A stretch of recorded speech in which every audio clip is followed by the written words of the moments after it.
Bien-aimés dans le Seigneur, je vous bénis encore au nom de notre Seigneur Jésus-Christ et Yoshua Mashiach, qui nous a encore permis que nous soyons là pour cette exhortation.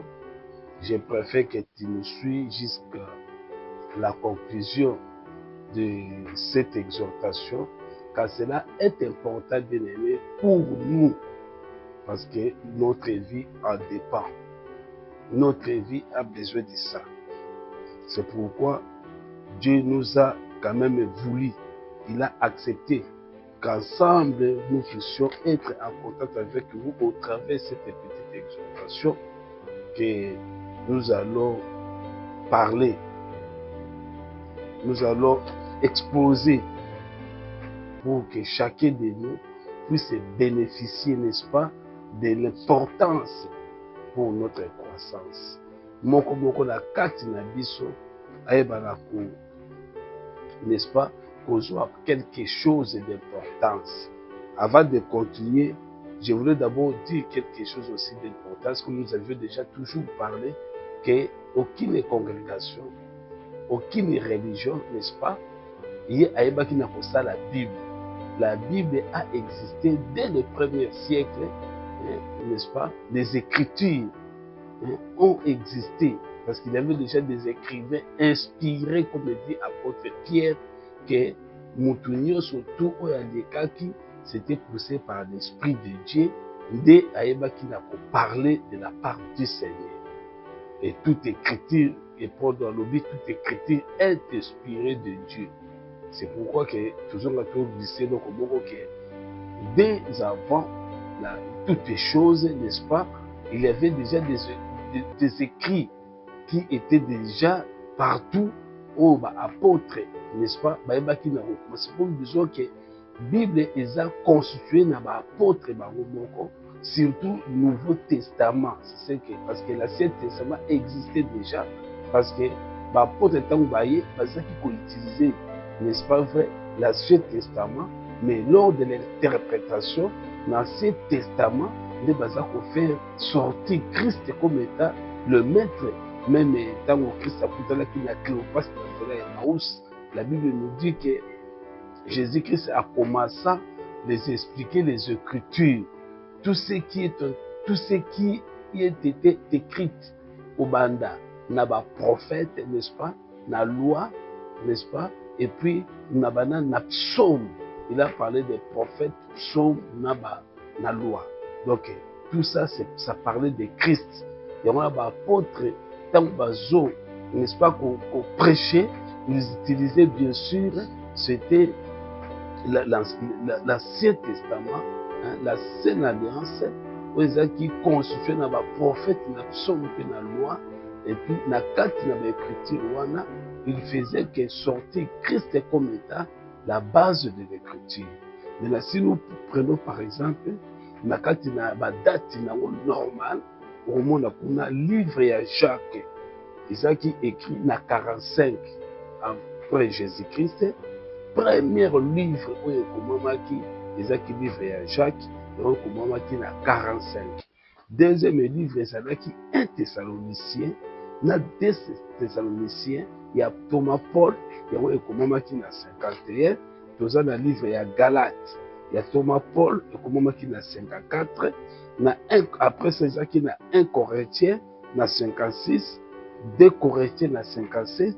Romains, et on 58 livres à Thomas, et puis Colossiens na 60, Philémon na 60, Éphésiens na 61, Philippiens na 62, Marc na 63, première et deuxième Pierre 64, 1 Timothée 64, Évangile selon Matthieu et comment na 64, Tite et comment na 64, Évangile selon Luc na 65, 2 Timothée 66, Jude et comment 66, Actes des Apôtres 67 après Jésus-Christ, bien sûr, Hébreux 67 après Jésus-Christ, dans la 70 maintenant après Christ, et pour ça la destruction, il y a temple.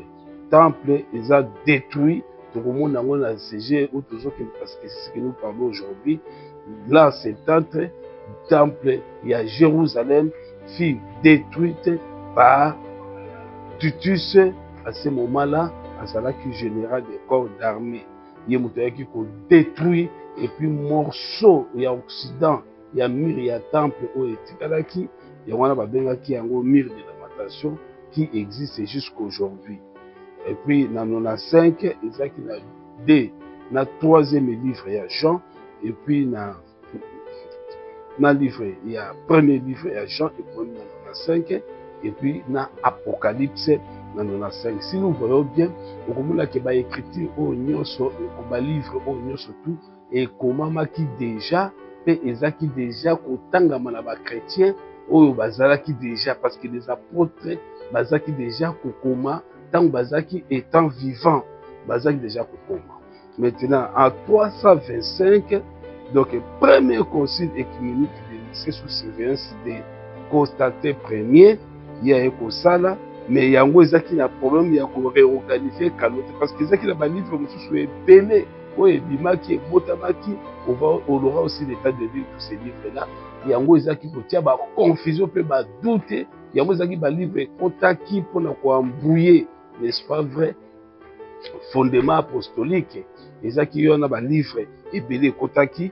Maintenant, na 60 ans après moi, il y a constaté des conciles qui a pris une décision inconstable sur les canaux a eu lieu à Carthage à 397, soit 60 ans après la mort de Constantin Ier. Cependant, bien avant Constantin, 21 livres étaient déjà reconnus par tous les chrétiens.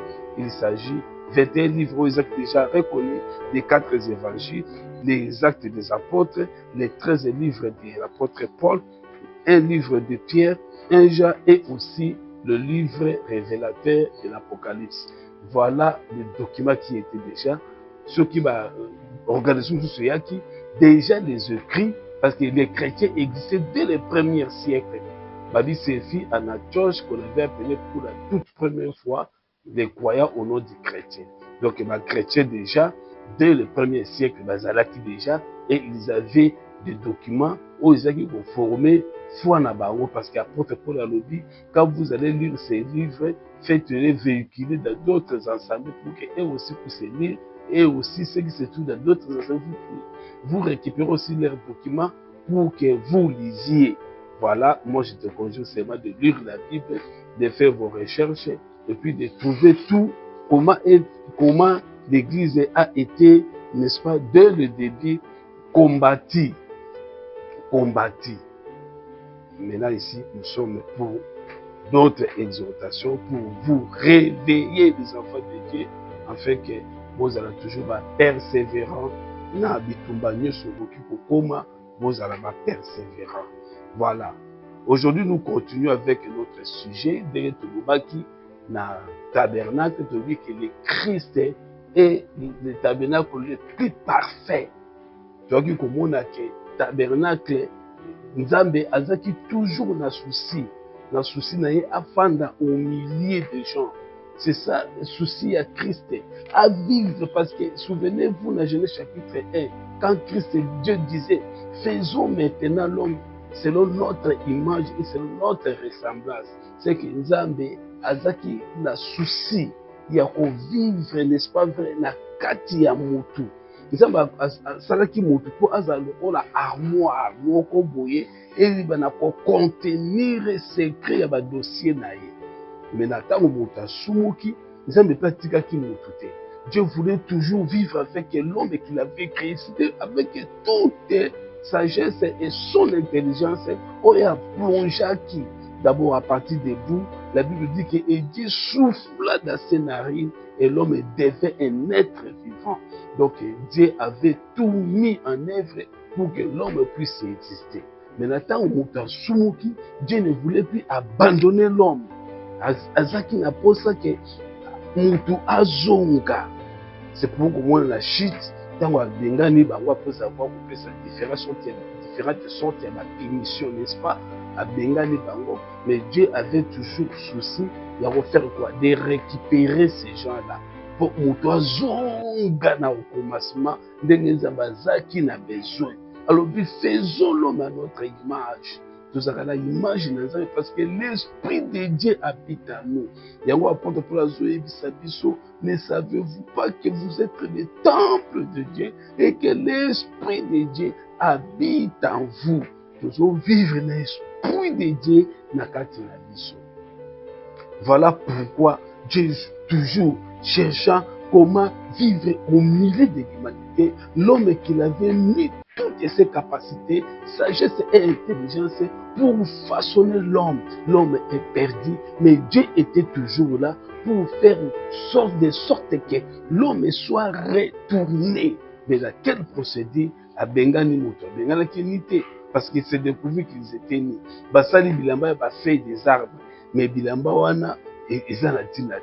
Maintenant, quand Dieu a remarqué que il faut pas bima, bazani a joué et lamba, il a pour à latisi bango et à expulser bango dans les bandes, il y a jardin de Dieu, à tuer ba chérubin na Orient pour que l'homme ne retourne pas de peur que ake ne soit pour consommer l'arbre de vie. Oui, zalaki. Alors pour que Moutou azonga na jardin, exercice les amis posenga un sacrifice du sang.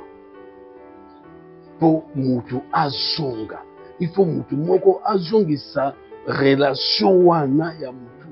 Oyo et katana ki na Nzambe par un sacrifice du sang. Pe Moutou il faut ça la pure, azana problème au côté. Donc Dieu faisait toujours.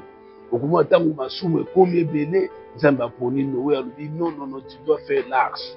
Ça l'arche on a bois de gopher au pakolango mafuta, 4 mois de gopher. Pakolango mafuta, bois de gopher, et ça type na biso ba chrétien, mafuta ça type ya Saint-Esprit, c'est que les chrétiens sont là, le Saint-Esprit habite chez nous.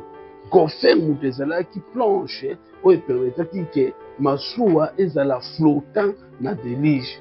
Nde yango basalaki nango pour montrer toujours que Dieu a besoin de nous.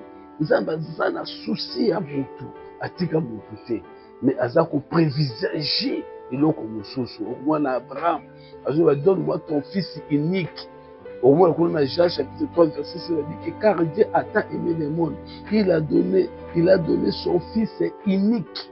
Asengi Abraham, fils unique, Isaac, parce que Dieu voulait voir. Et ce qui Moutou Moko, akoki ko sala na kati na foi tâche o ya ko sala.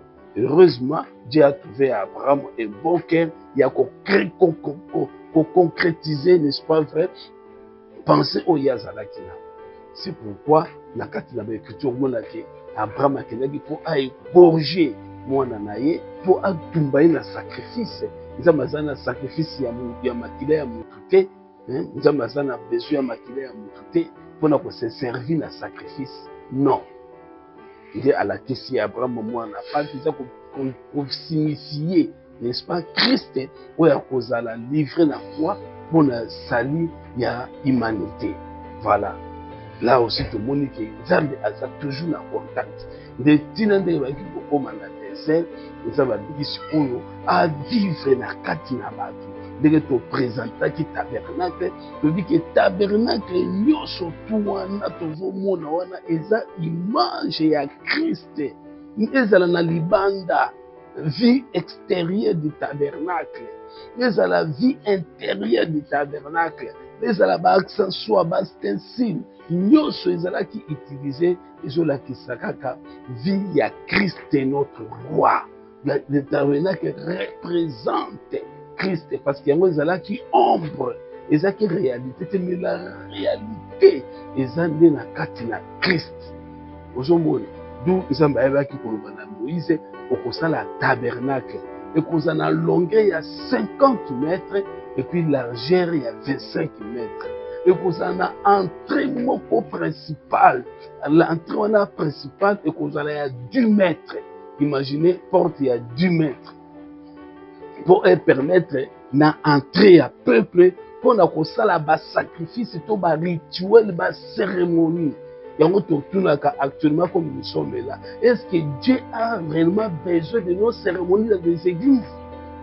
Est-ce que cérémonie tout autre ça dans l'église de l'eau? Et ça a un impact Je ne crois pas. Parce que ça qui n'a pas cérémonie plus excellente. Oh, et Salema qui tout autour de la tabernacle bien-aimé. En Christ qui est le roi, le chef, le véritable tabernacle. Nous surtout, et qui est côté na Christ pour nous exposer en la croix. En fait, que biso de ce soit la cérémonie. Biso de ce soit que tout le monde a servi Christ n'a pas sorti de ce tout la cérémonie. Non. Balobi ekozala na 50 mètres. Ekozala na 25 mètres na largeur nango. Et puis porte wana ekotala na Orient.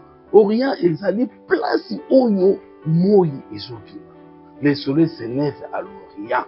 Nzambe a placé des chérubins avec des épées flamboyants na entrée à jardin de Dieu oyo ezalaki justement na Orient. Na Orient, c'est là où s'élève le soleil. C'est na Est de Tobengiango Orient.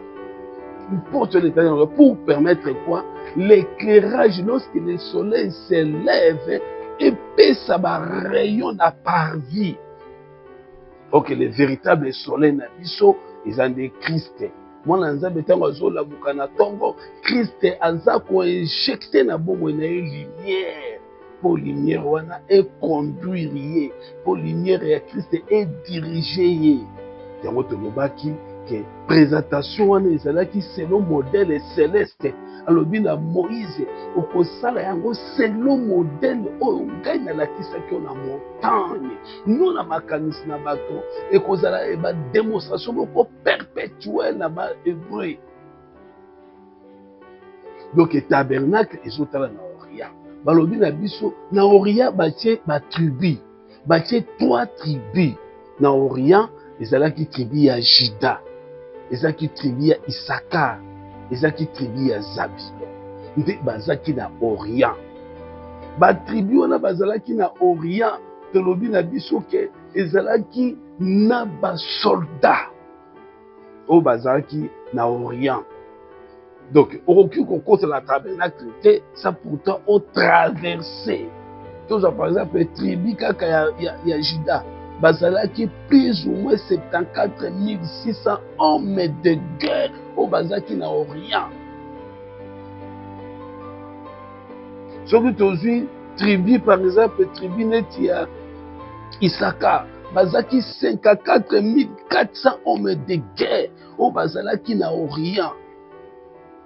Sur aujourd'hui, tribu, à Benjamin et à Zabulon, 57 400 hommes de guerre au Bazala Kibongo, na Orient. Donc, na Orient, ils ont 3 tribus au Bazala Kiwana. Donc, Tolobaki, Issachar, et la Issachar salaire, et la Issachar récompense. C'est Jésus-Christ lui-même qui est notre récompense. Babi, travaillez de mieux en mieux à l'œuvre de l'Éternel, car votre récompense sera grande. Donc, Issachar est la qui s'y récompense. Moussala tout oyo salaka na Nzambe, yebake Nzambe akofuta yo, parce que c'est lui est le véritable Issachar, il est récompense. Tobi ezaki na Juda, Juda la qui s'y louange. Na nyonso to Nzambe apesaka biso, ezala pema, ezala musala, ezala vie, ezala être, ezala santé, nyonso to tokosangisa yango po tokende nango kometa fruit ya louange, kokumisa nango Nzambe na Orient, nde tokokumisa Nzambe na bolamu nyonso to Nzambe apesaki biso. Nde tozangi mpe na Zabulon. Zabulon ezalaka na défait, ezalaka une maison. Alors quand vous m'aimerez, moi je prierai à mon Père, nous viendrons à vous, et c'est à vous que nous ferons notre demeure. Abito kosala ndaku na biso nde epa na bino. Tango bilo bokolinga ngai. Tango bilo bokolinga ngai, c'est alors que nous ferons notre demeure en vous. Tokomi une maison. Je me tiens à la porte et je frappe. Si quelqu'un attend ma voix et ouvre la porte, j'entrerai chez lui, je souperai chez lui et lui avec moi. Donc nous sommes une habitation de Dieu. Ne savez-vous pas que vous êtes le temple de Dieu et que l'Esprit de Dieu habite à vous?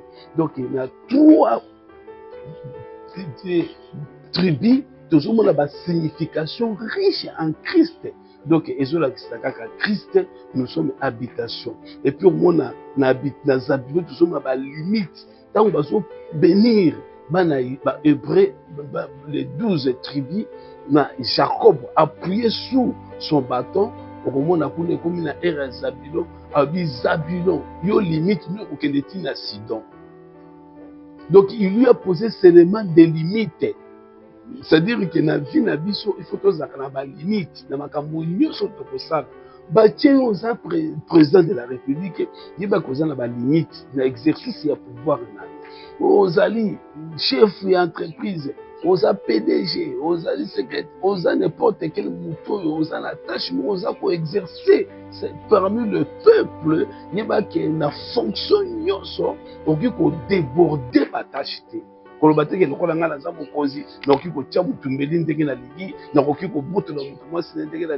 Je peux faire tout ça, non. Oza na ba limite ya ba marche na yo yango la tisi Zabulon. Alors bina Zabulon limite no okende tina Sidon. Oki ko dépasser Sidon te. Yo suka wana. Mais yo siko kuma ko oza pasteur. Oza na ba limite ya ba exercice na yo selon fondement apostolique. Tu ne peux pas déborder. Okomi ko saba makabu moko eleki. Non. Wana zonga na nzela.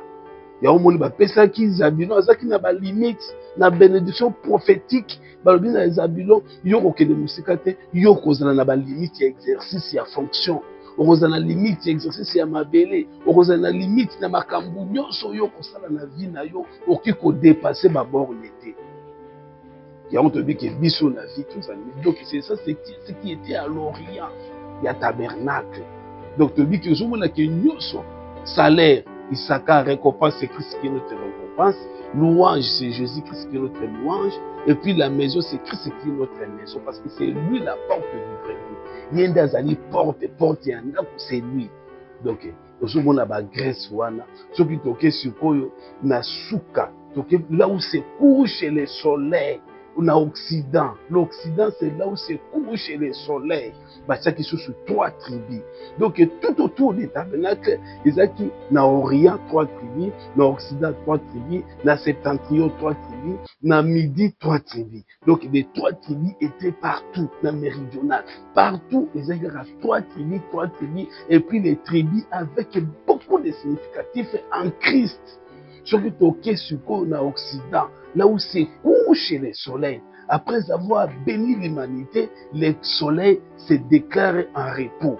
Et que paiement. Alors, tu as bénéficié décret du jour. Jour et sili. Tu as bénéficié de la bénédiction sur l'Orient. Tu as bénéficié de la bénédiction sur tout le midi. Et maintenant, le soleil se couche. Là où le soleil se couche, dans l'horizon, la Bible dit, tout qui la tribu, il y a Benjamin. Ok, Benjamin a une signification. Benjamin la qui si là nous, voici un fils. Mobalier, oh, voici l'homme. Mobalier wana. Et puis Benoni les a comme Rachel a personne parce que comme les autres na basi, na ba circonstance et en naissance, des bazo pesa bango ba kombo wana. Tant Rachel a commis le moment ya kubota Benjamin a boti avec douleur et affrontement. Et à Koufaki n'a pas sonné à Kubota. Il a appelé comme un Benoni qui signifie douleur.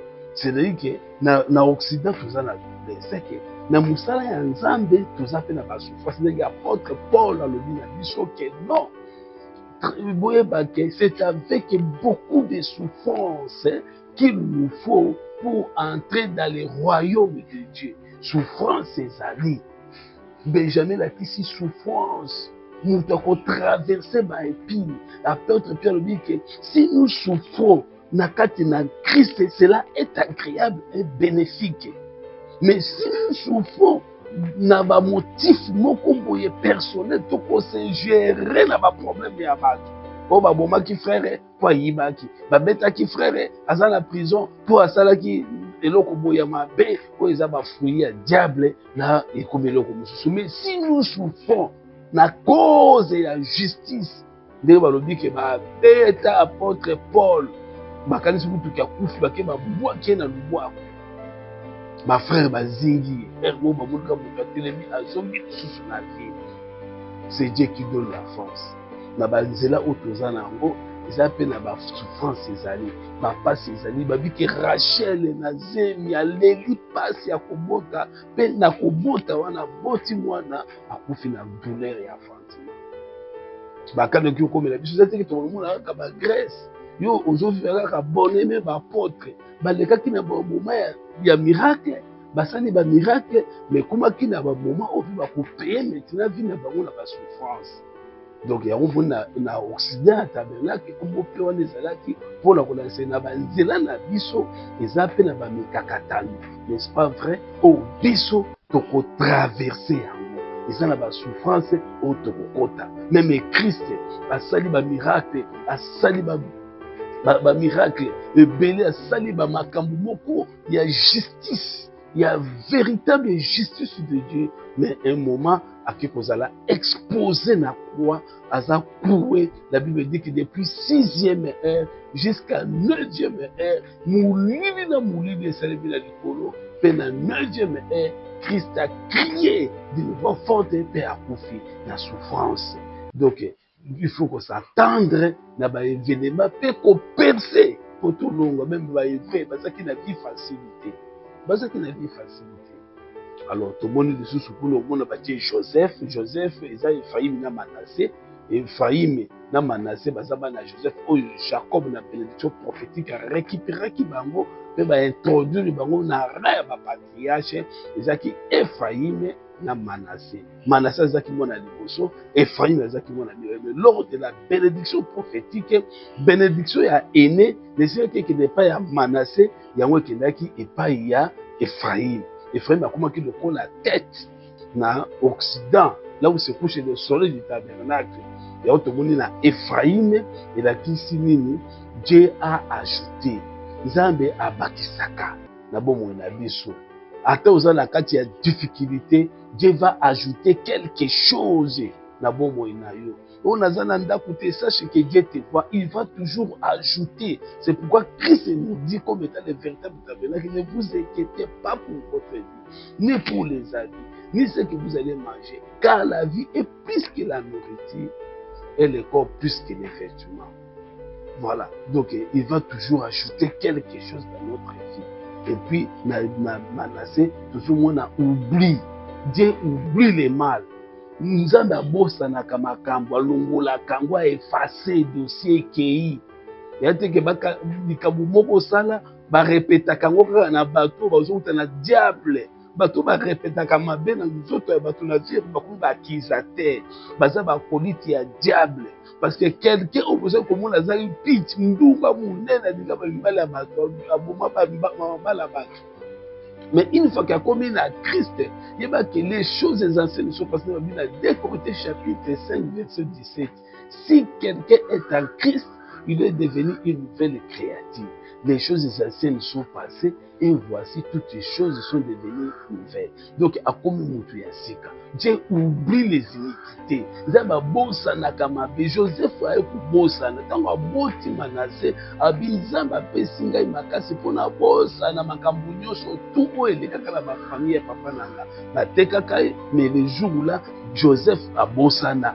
Tant yambi bandeko na lobile bango te ke akanela bango ke voilà bosalaka ngaboy parce que azaki na autorité à cette époque là akoki kokanga bango pe ko buma bango azaki na pouvoir mais azaki na ba limite oki ko exercer mo tabi que non makambo bino bosalaki ezaki pour que aujourd'hui na midi tozala ensemble. Donc Dieu aussi oublie. Alors dès tokendaki sikoyo après l'Occident toqué na septentrion. Quand on parle de septentrion, on voit nord. Dans le nord, on n'a pas si calamité yaka. Dans le nord, tout le monde connaît ça très bien à Dan. Dan Azaki, on a comme état la justice de Dieu. Jugement. C'est lui qui nous juge. Au moment où Christ a le véritable juge. Bato bakanga bango injuste baboy bakiboza na un avocat yango wana l'apôtre Jean azoloba na biso que même si nous péchions nous avons un avocat auprès du Père qui intercède pour nous. Donc, c'est lui, la justice de Dieu. Babi, Jean Lobi, Amona qui m'a colonisé, et ça le là-bas, errant, embrassé par le fait. Donc, justice de Dieu, c'est Christ lui-même. De na dan kuna bachaki comme peut totem na ye ezalaki nini ezalaki des serpents na bénédiction prophétique babi ke yo dan okoza des serpents oyo kotambola na se ya sentier ba ennemi okomordre ba pied à ba ennemi. Donc les serpents des reins, c'est lui Christ qui est des serpents, n'est-ce pas, des reins. Wana ezalaki dan okomona dan kuna yepe azalaki de na côté ya orient. Ok, dan na signification prophétique ya dan et sur la justice. Donc c'est lui maintenant, ce Dieu qui est notre juge et notre justice. Atozo nyokwa mana justice ndima. Mokilo ezala ngo pamba, mais ndimo vivre na justice de Dieu. Oza patron, zala juste na ba travailleur na yo. Zala juste, c'est que mbonga basali ekomi de mbongo na yo. Ok, de kolingaka nango basi ya banduma. Nzamba apesi yo mutuka na yo ekomande hotel. Nzamba apesi yo tablette, apesi yo ba télévision, apesi yo biloko ebele, okomi na mbongo ebele, biloko wana oleke opesa nango nzambe louange po tolobaki na oriake nyonso nzambe apesi biso, c'est pour louer Dieu avec sa justice. Parce que nzambe akanisi bato ebele baza nango te, yo oza nango. Metana oyo osaka na biloko nzambe apesa yo. Bakota ba film pornographique na ba téléphone na yo omona tata mukolo penza ya mukolo azana zotalaka na ye ba film ya pornographie aza ko bebisa esprit na ye na ba film moko ezanga tina nous aza ko s'éloigner de Dieu. Ok, na oria ba bina biso oyo nyonso nzamba apesi biso esenge tokotisa ngo na louange parce que Bible dit que tout ce que nous avons c'est lui qui nous donne yenda pesa kabiso. Alors na septentrion na nord okomona kuna dan azalaki kuna dan elakisi nini dan elakisi la justice de Dieu po mokolo oyo bila potaki dan alobi ke Dieu Rachel alobi Dieu a justifié ngai. Donc c'est ça. Et puis okomona kuna batie Neftali elakisi biche en liberté. Neftali ezali biche en liberté. Donc en Christ nous sommes libres en Christ. Alors le Fils vous affranchira et vous serez réellement libres. Et ça c'est que même c'est pour frère aux alliés babanda kosala ko ba puissance ya ba délivrance moko zo ba sens so mutate ba délivrance moko epola bazo côté so lisusu na kati na ténèbres nous a déjà na foi en Christ soko yebi kosala ki mabe il te suffit seulement de te repentir parce que kuna le Christ avait déclaré que en lui nous sommes libres en Christ. Voilà Neftali qui signifie la liberté. Christ nous a rendus libres. Nous sommes libres. Le péché en liberté. Nous sommes libres, n'est-ce pas, en Christ. Donc, comment tout ça, sous la serre et la qui suis heureux. À serre et la qui suis heureux. Donc, il y a non, tout ça qui n'a dan, dans Neftali, et puis dans Aser qui signifie maintenant heureux. En Christ, nous sommes heureux. Nous sommes heureux. Abi, soyez toujours heureux. Je le répète, soyez heureux. Voilà. 3 tribus, et puis au monde dans la sud, ton à midi, ton à méridional, pour nous comprendre tout ça la tribu, il y a Ribin, il y a ici humiliation. L'Éternel a vu mon humiliation. Il y a mon akayo, il dit que vous en avez commis kitisa, il dit que vous en avez cholama, yo ba chola, yo a dit que nous surtout au porta, mais un jour Christ va s'élever. Pour bénir. Et puis, au moment tout ça qui n'a gardé la question bonheur. Nous sommes, je connais des projets que j'ai formés pour vous, des projets de paix et non de malheur, afin de vous donner un avenir et de l'espérance en Christ. Tout ça n'a qu'à bonheur. Tout ça va te rouler la tête.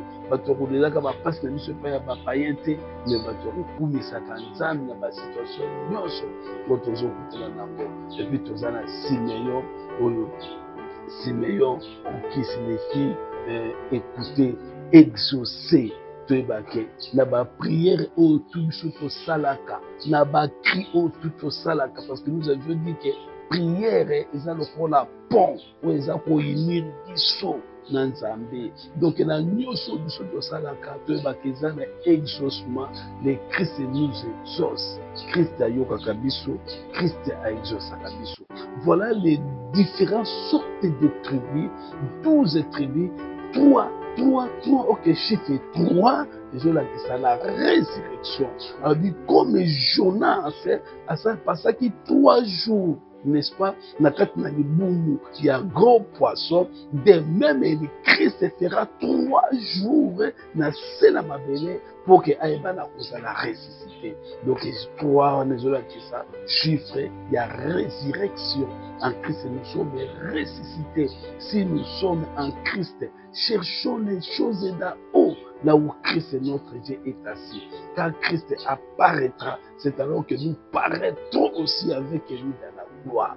Matthieu 3. Voilà. Alors, tout ceci, aspect externe, on dit différentes sortes de tribus, on va dire que tout autour, il y a tabernacle, et je dis que Christ n'a pas verbe naïe. Ce Christ avec ce verbe tout autour, et ça qui Christ n'a pas verbe. Christ, c'est un verbe. Alors, tout le bas qui est sous tabernacle, tout ceci, point externe, c'est votre commis na entrée, il y a tabernacle. La porte à tabernacle, et ça qui na porte à 10 mètres, n'est-ce pas? Na 10 mètres, et ça qui na rideau. Rideau, la basala qui en haut, na 4 couleurs. Tu vois que c'est la couleur bleue. C'est la pureté, c'est lui qui est descendu du ciel. Jésus-Christ lui-même, étant que personne ne peut connaître le Fils sauf le Père. Donc, mutu moko tayebi mwana soki tata te, mutu moko pe tayebi papa soki mwana te. Kaka mutu ya kiti, Jean lobi mutu ya uti na likolo aza plus grand que mutu ya aza na se. Donc, bleu ezola qui ça, la pureté de Dieu et puis la sagesse variée de Dieu. Et puis tout ça, la couleur est rouge et écarlate qui signifie le sang. Oui, on va racheter, surtout en Christ, pour la racheter de manière surtout pour vivre, pour tout ça, appartenance à Christ. Tout ça, la couleur est à coton, fait les rectums, et là, qui sont des œuvres justes de Dieu. Batunanza, il faut ça, la œuvre et la justice, des œuvres justes de Dieu. Et puis tout ça, la couleur rouge et pourpre qui signifie la royauté, c'est le Christ qui est le roi. Donc, dans Triwana, on a rideau, 4 poteaux, na rideau, 4 couleurs, où ils ont la signification, où on a surtout, ils ont centralisé la personne et honneur, il y a Christ. C'est Christ qui est dans un honneur. Il y a qu'on retenir ma camoufle, il y a la sagesse, il y a une œuvre pure, il y a une œuvre salivatrice, il y a quoi, on a pas rouge et écarlate, et puis il y a roi, celui qui va régner comme roi en Israël, et quand, pendant le millénaire, où Christ régnera comme roi, papa, le soir que nous disons est réel. Dès que le baki, maintenant, au côté na kati na parvis. Parvis est qui clôturé na ba capot, na teinte, ou bien teinture, ou bien couleur, il y a blanc. Blanc moto bazinga qui a na parvis mo bimba wana ndenge zalaki, le baki ezaki na longueur ya 50 mètres, autant déjà ma pango le ndenge zalaka, 50 mètres sur 25. Ba clôturer yango nyonso tu wana na ba capot ya couleur ya blanc oyo la kisalini la sainteté, n'est-ce pas vrai, de Christ. Seul Christ est pur. Yende sukoyo le azako représenter clôture wana ezaki na 2,50 m de long, clôture ya 2,50 m pour na ko séparer, n'est-ce pas, ba cérémonie oyo kozala réaliser na kati na tabernacle na population, parce que tout la population qui plus de 2 millions. Surtout otangi ba chiffre okomona ke ba soda kako bazalaki capable ya koporter ba arme, hein, pour compter ba homme à partir de 20 ans, au bazalaki capable ya koporte baame baza déjà 603 000 hommes de guerre. Alors soko ozwi sikoyo bango nyonso na basi na bana bakomaki déjà ba 2 millions et quelques oyo bazalaki kotraîner na kati na esobe bazalaki na bilanga te, mais c'est Dieu qui les nourrit avec la manne. Manne ezalaki kokweya chaque jour banzolo bazolia. Plus de 2 millions de personnes bien aimées tout autour ya tabernacle. Bokomona ba image comment est-ce que bazalaki camper autour ya tabernacle, hein, tout autour ya tabernacle. Voilà. Donc tango okokota sikoyo okuta hôtel des reins oyo ezalaki mpona ya basacrifice ya baholocauste ya kotumba bacérémonie nde mpasi sikoyo eye kobanda wana tolobaki hôtel des reins wana yango nde eza kosignifie croix ya Christ, parce que Christ il faut atambola mpo akende ye moko komitumba mbeka, parce que na kati na hôtel des reins nde mpasi bazalaki koégorger, n'est-ce pas, na parvis bakoégorger nyama bakozwa nyama na akoleka na brûlir na kotumbama. Yango wana na livre ya Romains chapitre 12 verset 1. Je vous exhorte donc, frères, par les compassions de Dieu, à offrir vos corps comme un sacrifice vivant, saint, agréable à Dieu, ce qui sera à votre part un culte raisonnable. Donc, sacrifice wana ezaki kozala égorger peut brûler ndenge pe biso lelo à chaque fois toujours traverser, n'est-ce pas, au tête de l'Holocauste, place oyo tozoleka mpo tokende komitumba kotumba corps na biso mpo basentiment nyonso mpe bazele tout oyo ya mabe eza na kati na biso esala nini ekweya mpo tozala offrande mpe tokoma un culte, n'est-ce pas vrai, agréable à Dieu. Tokoma un culte agréable à Dieu. Voilà. Donc c'était sur l'Holocauste dépassé oyo bambeka bazaki koégorger soki mutu asali lisumu na taille ya péché okomema nyama na yo oye nango ti okoti kote bajuda bazalaki, parce que na Orient à part Juda na Isaka na Zabilon okokuta Moïse, okokuta Aaron, okokuta Nadab, Abiyu, Itamar na Eleazar. Bango nde bazalaki comme état ba sacrificateur, bazaki na autonomie to autorité, n'est-ce pas vrai, ya kokota na kati na tabernacle na sanctuaire pona kosala ba libation to ba service sacré oyo kosepelisa Nzambe. Yango tomazo ba biso ke o bango basalaki kuna pona kotumba bambeka, mena ekomi na biso moko faut totumba mambeka.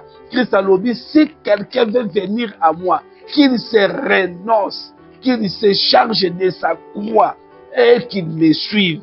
Mutu alingi koya na kati nanga amiboya pe amema croix na ye to ekulusu na ye pe alandanga. Tobi ke komema croix ezaki facilité pour na Christ, parce que bayaki kofwakela ye basoyi bacrache sur ye na croix, et puis babetie bafimbo balongole bilamba na ye pe amemi croix na ye mpona kolanda chemin ya calvaire to na Golgotha, place ya kozala exposé presque nu na présence ya bato nyonso na croix depuis 6e heure jusqu'à 9e heure pour akende kosala nini kokufa na croix. Abike soki moto alingi ngai esengeli ase renoncer amema croix na ye.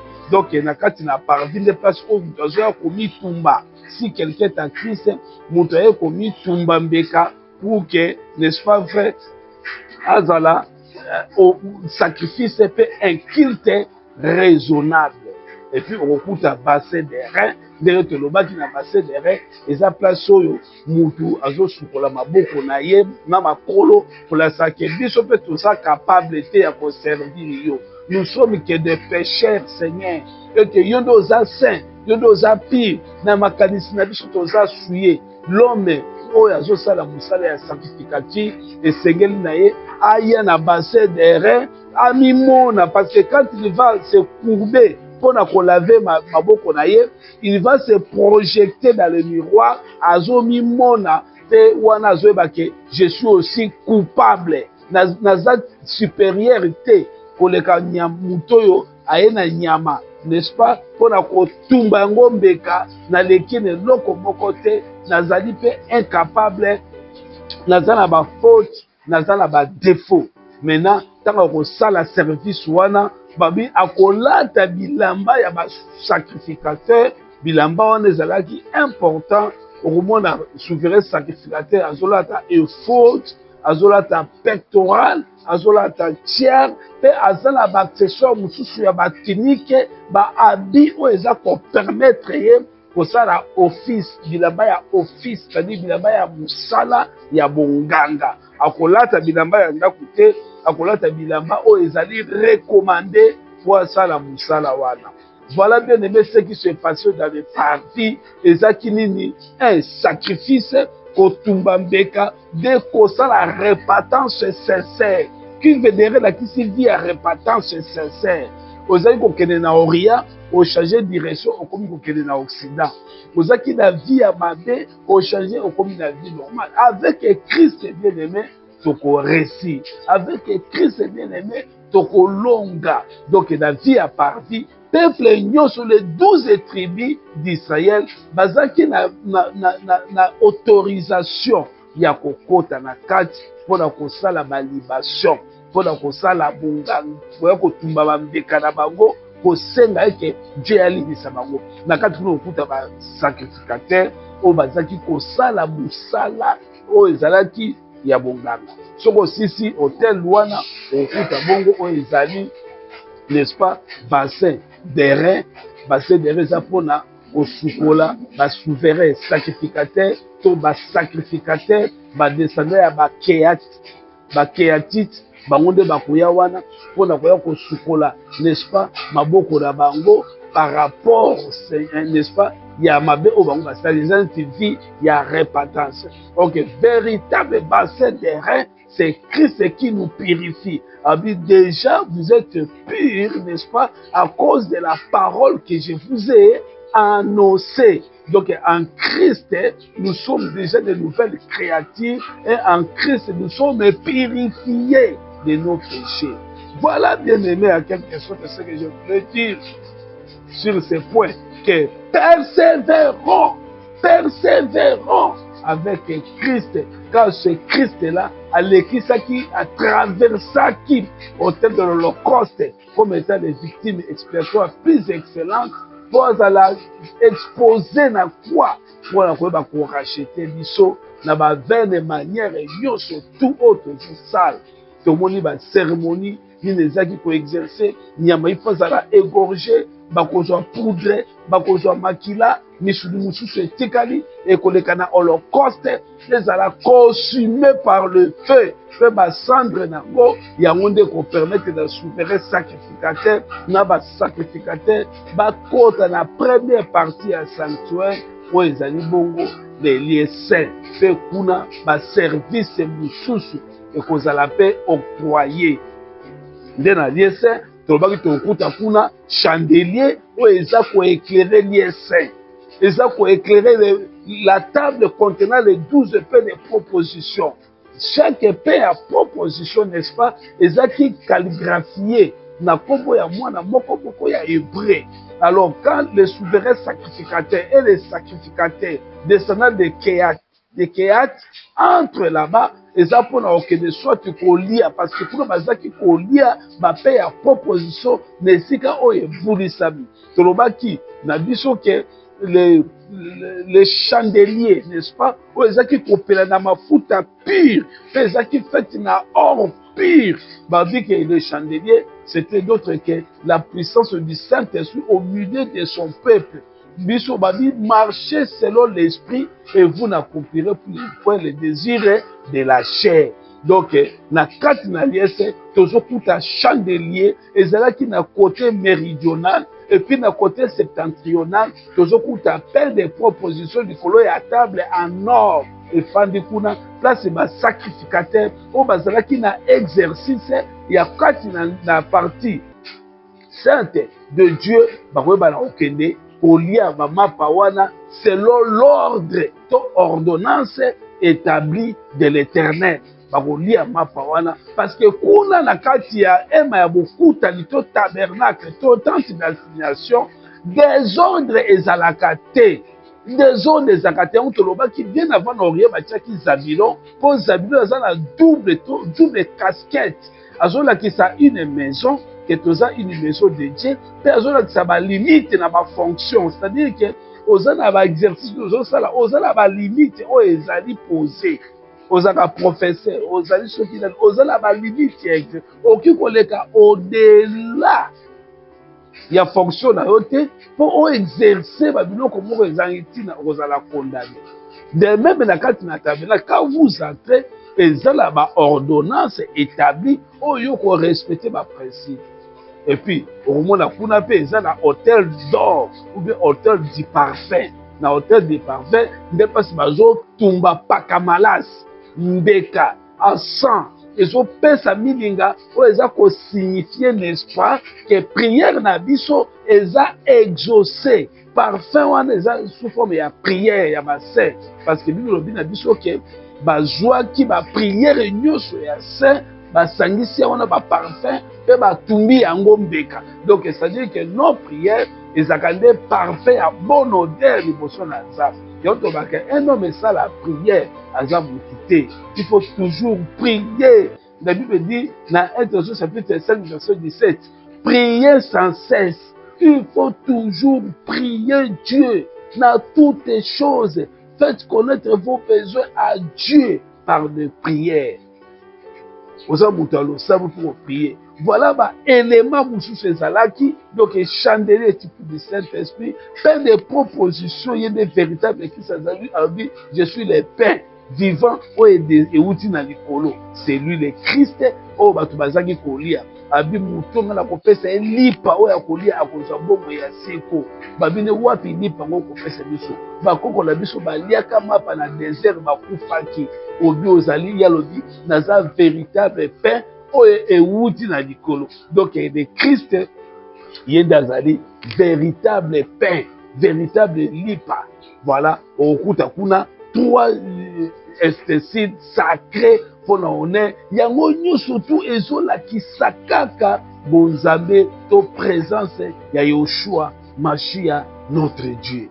Alors, tant que vous aussi ça par an, une fois par an, de grands souverains sacrificateurs, azaki na accès, il y a qu'à pénétrer, na lieu très saint, place à kokuta kuna arche de l'alliance, to arche de témoignage de l'Éternel, ezaki qu'est-ce couvert en or pur, de la arche de l'alliance kuna, batiaki ba symbole. Oyo ezalaki de bateau fleuri d'Aaron, batiaki oyo ezalaki vase d'or contenant quelques mannes, et puis batiaki kuna na kati la tablette contenant les 10 commandements to loi ya Moïse ezalaki coaché na kati na arche de l'alliance, et puis likolo nango ezalaki na propitiatoire, likolo ya propitiatoire nde batiaki le 2 chérubins bazipa mapapu na bango likolo ya arche de l'alliance bazotala yango